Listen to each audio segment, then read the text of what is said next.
We are live and 6 o'clock. We'll call the meeting to order. First item will be roll call. Graves? Here. I'm sorry, Turkey. Here. Nail? Here. Sneed? Here. Walker? And West. Let's say,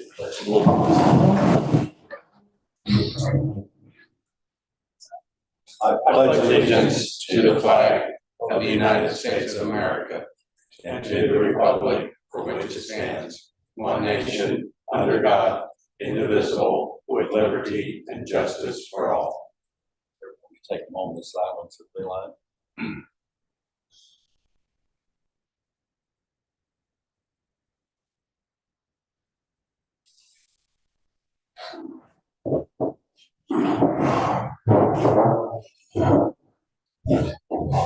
Take a motion to approve the agenda. So moved. Second. All in favor, say aye. Aye. All opposed, same sign. Everyone's had a chance to review the previous minutes. That there are no additions or corrections, they'll stand approved as presented. We have no visitors and there was no public comment. So move on to officers' report, the chief's report. All right, my report starts on page 3. Call volume year to date, Pettis County's had 6,318 calls. Windsor was 761. There was an AC repair that was completed out at Station 2. So can you elaborate on that just a little bit? It was, Fire Knives came out. It was for the bedrooms. I believe breaker in the unit, I think is what it was. I think it was not no parts or anything. It was, I think it was the breaker actually in the unit. There's an internal breaker or something to that is what the problem was. There was initially they thought a freon leak or something like that because but then the whole unit kind of shut down. It wasn't blown at all. He went and found that there was a breaker that tripped. Did they check to make sure the drain panel was working while they were there? I hope so. He told me initially he thought it was maybe a freon issue because the crew reported warm air initially, but he checked the freon levels, everything was up, and then I guess it quit completely, and it was some kind of a safety switch or something internally flipped that, and everything ran good. So we don't have an annual service check? Not necessarily. We have our building maintenance. They normally do first of the month. They do all the filters, make sure all those get changed, and we have our little preventive maintenance that we do ourselves, but nothing. Okay, so it's not like they were out in the spring and this. Right. No, sir. Vehicle equipment and maintenance, nothing outside the normal preventative maintenance done on those. Tires, oil changes. Vehicle mileage as of the end of August is listed below. Under education, we could strike number 1. That's my bad. I missed that from last time. The EMT class is ongoing. Students are currently doing clinical rotations, and they're nearing the end of the course. So I mean, we're getting close to the end. The 2 EMTs were selected to go to paramedic school. Their class started September 9th at Johnson County Ambulance District. That was Nathan Smith and Wesley Pierce. June 2024 destination count, the reports on Zoll were kind of jacked up this time, so I did not add a lot of those in because I was having a really hard time getting them to cooperate with me, so I left them out. But you can kind of see there, majority still goes to Bothwell. I'm still trying to figure out the 2 others, so I apologize for that. Event planning, the Mozart Music Festival is coming up here, the 2021 to 22. We're still working on gathering staff to cover that event with the unknown on what kind of weather we're going to have, and it's still kind of a question mark on what kind of attendance we will have. we're upstaffing just to be able to make sure we have enough coverage in case it turns into a show. I don't know what to expect, but we're going to do our best, the best we can to prepare for the unexpected. So, staffing update. Currently, we're fully staffed. We did hire 2 part-time paramedics, so they'll be starting orientation here really soon. The new unit update. We went out last week to the factory. We were there the 3rd and the 4th. Well, the 3rd and the 4th. We were basically there for 24 hours. We did final inspection on the new unit 9. There were a few small minor issues, things we usually find every time we go out there. Nothing huge, but they got them fixed. That truck is probably in Columbia now. Still got to get graphics. Still got to get the radios put in. Still got to get the load system for the cot installed in it. We hope to have it back by the beginning of October, latest the middle of October. We did get to put eyes on our remount that's down there. The box has been remounted to a new chassis, so it's sitting there. And it's on the new chassis, so we have the chassis. It's still got some work to do. I'm anticipating another 3 or so months before we get it back, but hopefully sooner. I'm hoping to under promise and over deliver on that, or at least they will. While we were out there, we did have some conversations. And I'm not going to ask you guys, I don't have anything to give you all yet, and obviously there's nothing on the agenda for it, but we did have some conversations because, I mean, if you look at the unit mileage, they're getting high. And our inability to get trucks in a timely fashion is making that work look even worse. And it's not going to get any better, I don't think, for quite a little while. Now getting these 2 trucks in this year, it's going to help. It's going to help. But our backup trucks, we've come really close in the past couple months to where we were completely out of backup trucks, and almost to a point where if one did break down, we were going to be short a truck because we didn't have a truck to put that crew in. While we were down there, they have transit ambulances, which is a small vans, kind of like the one that we have now that is going to get sold here soon. And they're 150,000 a piece, and they're on the lot ready to sell. There's no wait time other than putting graphics on it, installing some radios, putting the load system in, and getting them delivered. I mean, you're looking at a month, probably month and a half. A whole lot better than 2 years. We had a thought, and like I said, we're not at a point to truly present this, but I want to just put it out there for y'all to think about. Maybe purchasing 1 or 2 of those to help relieve our backline situation. They'll have years of use in them. If the miles will stay low, we can turn around and sell them back. Probably take a loss, but it would get us through this time where we're having, trucks that with ever increasing mileage that doesn't seem to be improving. They're not, I wouldn't say they're a functional truck to switch to completely, but because they do have their limitations. They're small, there's not a lot of room in the back. The patient care is not that easy in them, but in a pinch, it's better than not having anything at all. And it's better than going and trying to buy something used that already probably had problems to begin with. But it's something to think about. They told us about 150,000 a piece for them. I don't have like this is what the cost is to present to y'all, but it's something I want y'all to think about. We're going to talk with Jamie and kind of see if it's something that we all wanted to do, where the money would come from and how we would pay for it. And then actually give you a presentation on it at a meeting. But I wanted to talk about it now since it was fresh in our minds. Within $5,000, what would the radios and graphics add to the price? I think the graphics are included. that's In the 150? yeah. So just be radios on top of Yeah, some radios on top of which that. would be another 5,000 probably. Okay. Back to the Mozart. Uh-huh. At one time, there was talk of adjoining counties participating in planning, and are they involved in the execution as well? Yes, Warsaw Lincoln is actually going to send an ambulance up to post at the fairgrounds.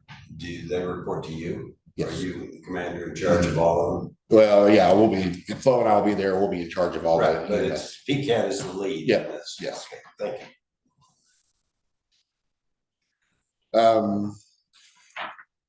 Call volumes on page 5. We're still up, we're up 43 calls over last year this time. So, I mean, we're still climbing. I think there's a potential we'll go above the 10,000 calls this year. So we'll see how that goes. But if you guys don't have any other questions, I think that's in my report. On your destination count, I don't know how valuable it is to me personally to see all those little ones in Yeah, there. I know. I like to have a list. But for whatever reason, this time I was trying to run the report and it would not generate that list for me. So I can't see you spending a whole lot of time trying to work on a graph. that was the best one that it would actually spit out to me. And I was like, well, I think that something like that is, it's not very helpful at all. my own opinion is, We know Bothwell's still in for Yeah. half.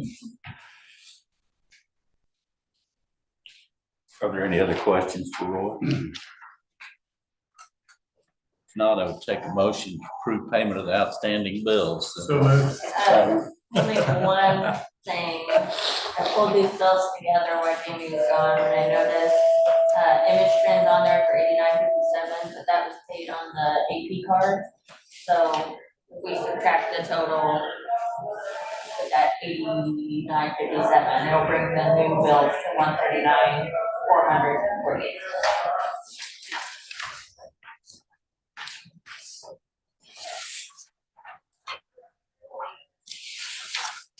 Motion and a second. Is there any further discussion? If not, all in favor of paying the outstanding bills, say aye. Aye. All opposed, same sign. We have no unfinished business, new business, Pettis County Sheriff's Office, MOU. So I'll start at the beginning. Several years ago, they approached us.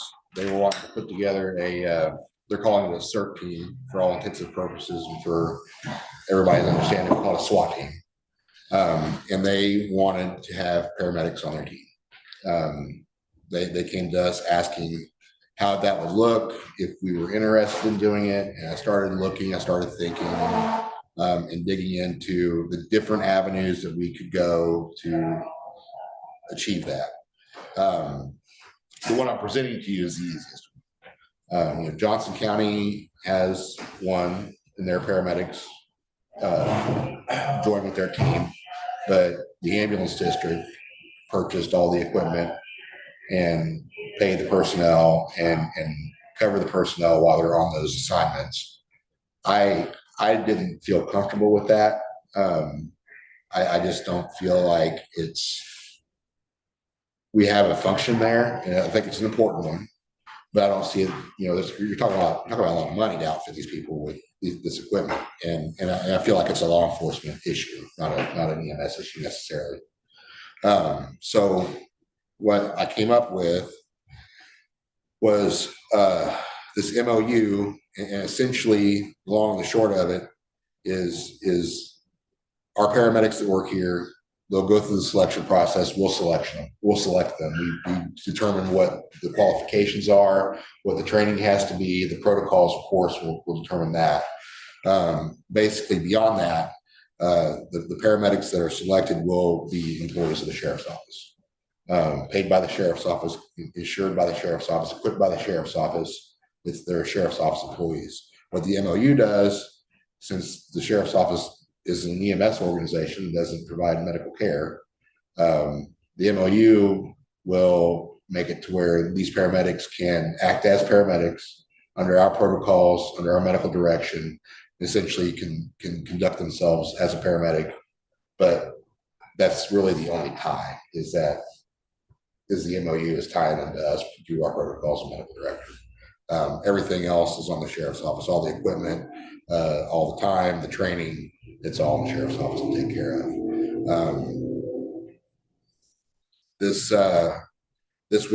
This was drafted by Mr. Flash Bowler, our attorney. It's went through the prosecutor here, who I guess would be the county's attorney in this instance, and they signed off on it and said it looked fine for them. And it came back to us. And with y'all's permission, we'd like to move forward with getting these guys teamed up with them. So it's not like these guys work 40 hours or 48 hours here and they're occasionally called out to serve with the sheriff's office. And while they're called out, they're considered sheriff's office employees, or they're always sheriff's office employees. Well, they're always sheriff's office employees, but part-time sheriffs. They work here. But they work here full-time. So when does the overtime meter kick in? It does not. Okay. Not for Only anyone. if they go over our time, regardless of how much time they spend. Right. with I mean, if sheriff's they go over 40 hours a week with the sheriff's office, then that however their overtime policies work, that would be on them. I don't foresee that happening. I mean, Well, I don't either, but I just wondered who's responsible for what about, you schedule them on Monday to work through the week and they get called out on Wednesday. What do we do about scheduling for just? well, they're not, there's 8, correct? 8 Yep. people on the team. Yes. Or 8 paramedics from here that have requested to be on the team, and they've been practicing and training with them.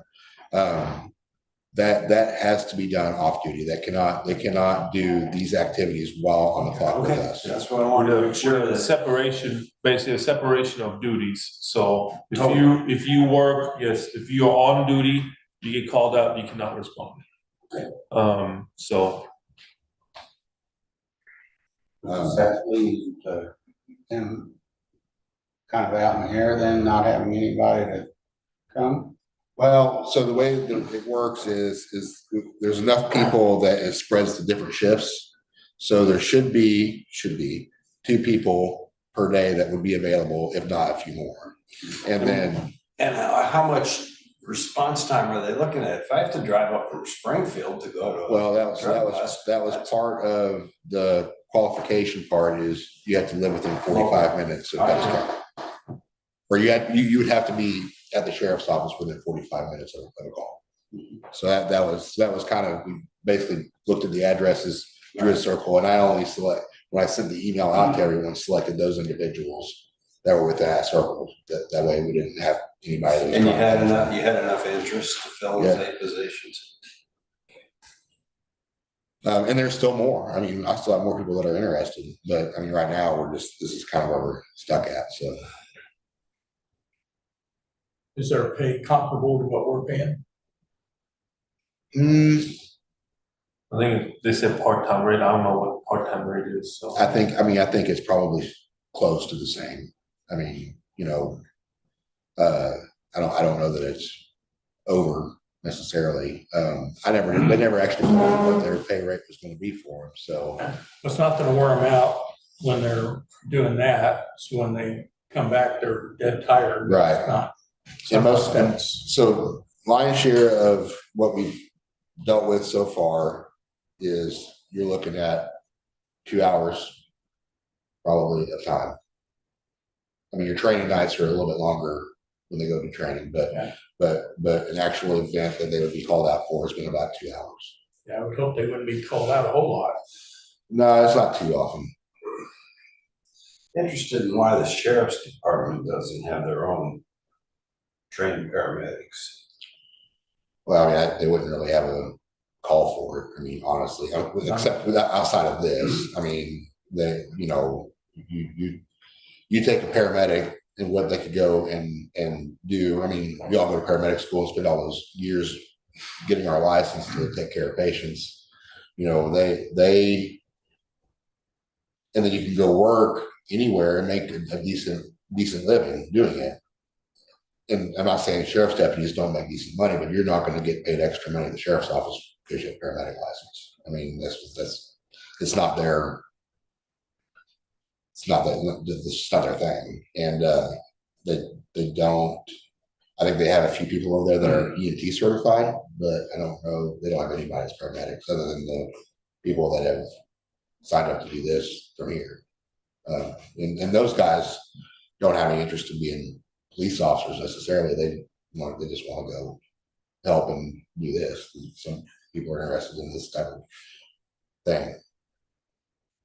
I know it's a long reach, but in the military, where they have those teams, there's always one of them that's medically cross-trained with combat and all that. So they usually call him doc.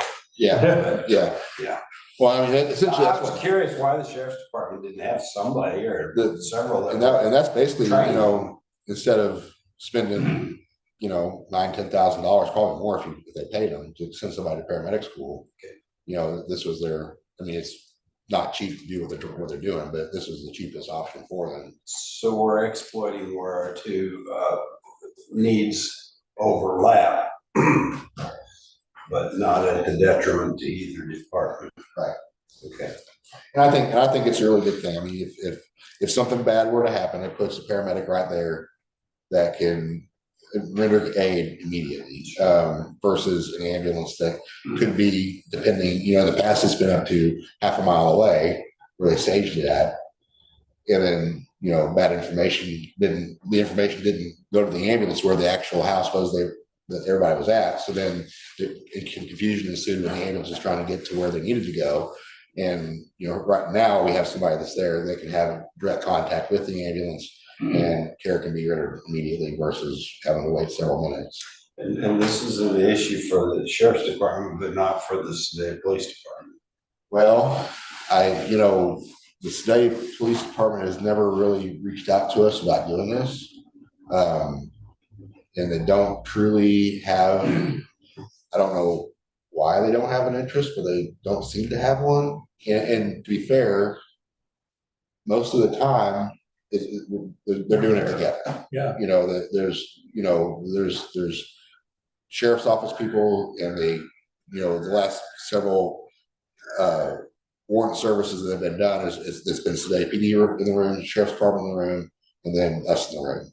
And so I mean, it's all kind of been joined anyway. It's just the sheriff's office is the one that's taken the step and said, hey, this is what we want. We want paramedics on this team, and we want a paramedic, at least one, that goes out with every. So under current protocols, when all three agencies are on site, who calls the shots? Well, I don't know. I can't speak for law enforcement.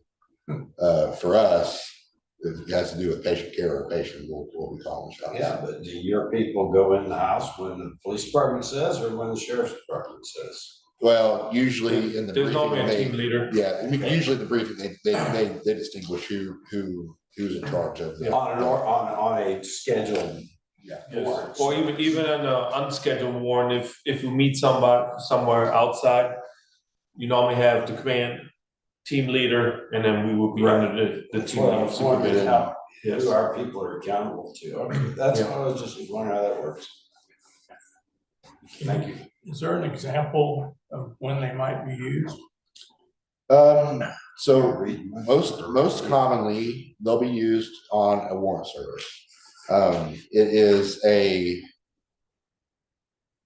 It's called a threat assessment prior to serving the warrant. Once the warrant comes through, and like, oh, we got this warrant, we're gonna go serve it at this house.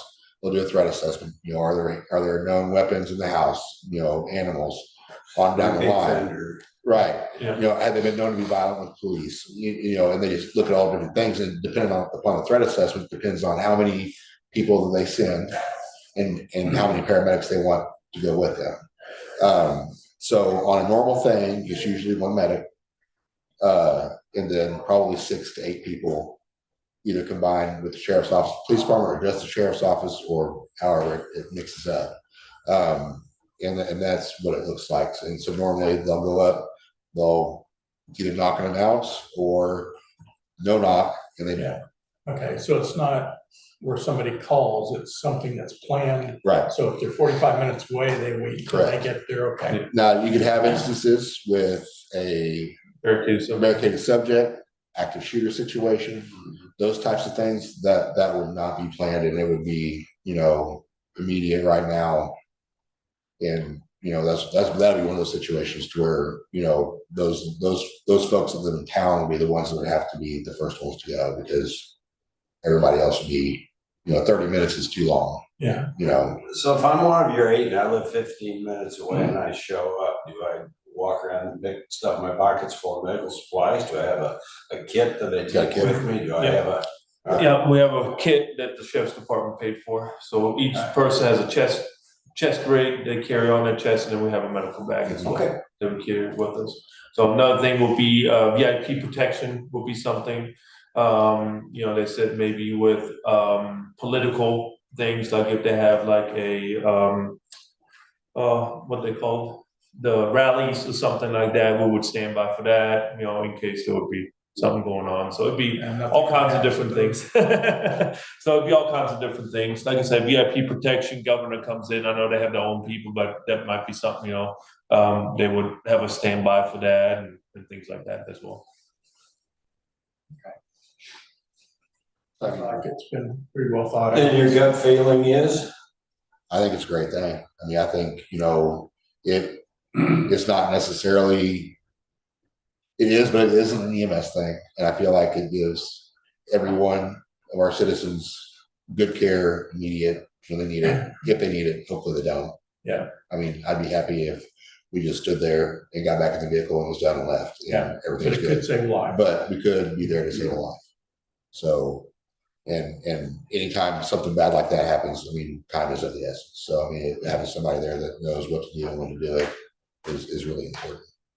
I'm all in favor of it. Like I said, that our attorney drafted it up. I went through and made changes to it, so because it didn't quite fit what we were wanting to do in the initial, and then I tried to fix some of the grammar situations too. But so this isn't the final.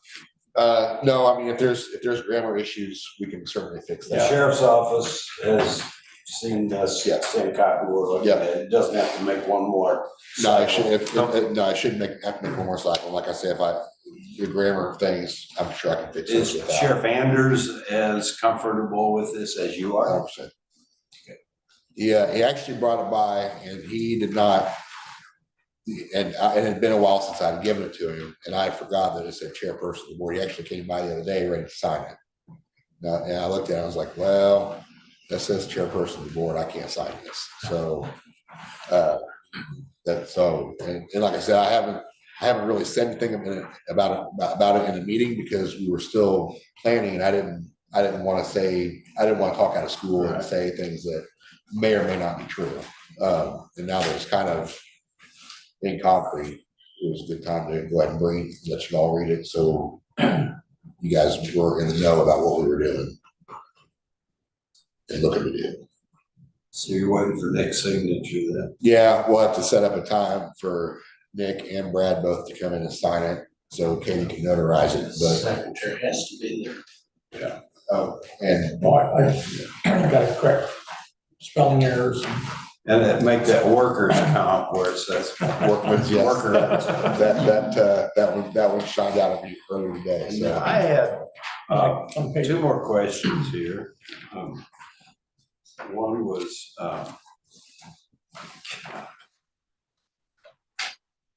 cost estimates on page 17. The no promise of funding section right there. Right, And it said that expenditures by each party will be subject to applicable budgetary processes and to the availability of funds pursuant to applicable laws, yada, yada, yada. How much of these available funds do you estimate we're going to have to apply to this budgetary process? Thought that through yet? None, zero. Yeah, all the supplies that we ordered, we got reimbursed, or we're getting reimbursed by the sheriff's office. Okay, So we I ordered noticed the the sheriff's department has to provide the firearm and Yeah. protective. So equipment and we all actually ordered the medical bag and everything else, because there's some certain things in that you actually have to have a medical license to order some of those things. So we ordered everything through us, and we sent all the invoices over to the sheriff's office and getting reimbursed from that. them. So from our side, it's inconsequential. yeah, I mean, We're just It responsible. might be if we use a bandage, instead of ordering, we just use a bandage or use a piece of cold bandage or some gauze and stuff and just restock the I mean, bag. essentially, if something, down the road were to change where they wanted to talk to us about that, I mean, it would have to go through the budgetary process and approval from you guys in the end. But according to Sheriff Anders, he doesn't expect us to do anything other than provide the personnel. So. And on page 15 there, under 4.1 subsection I, right there, that is that supposed to be employee instead of employee? And should that be right tense for sheriff's office will hire and employ each medic as an employee of the Correct. SO? Okay. And then the word personnel up in 3.3, 1, 2, 3, 4, 5, at least 5 times, it's got 2 N's in it. Yeah. Oh, yeah. Yeah, I think that's where it said employee, it meant to be employee, right? Right. That's okay. Trying to Clean it up a little bit. Yep. Well, I'm comfortable with his recommendation. If you're comfortable with signing it, that's my position. I guess I'll sign it if you sign it. You good with it, Gina? I think so. So we have a motion to approve the signing of that document with the So moved. grammar improved. Yeah, grammar improved. I'll second that. All in favor, say aye. Aye. All opposed, same sign. Are there any announcements? If not, I'd take a motion to adjourn. So moved. Second. All in favor, say aye. Aye. Mr. Hammer, you didn't make a wooden board to put out there, because that paper one won't make it a year and a half. Oh, yeah, I need to figure out something. Well, hopefully we can get some ground breaking and some dirt moved, and then we can just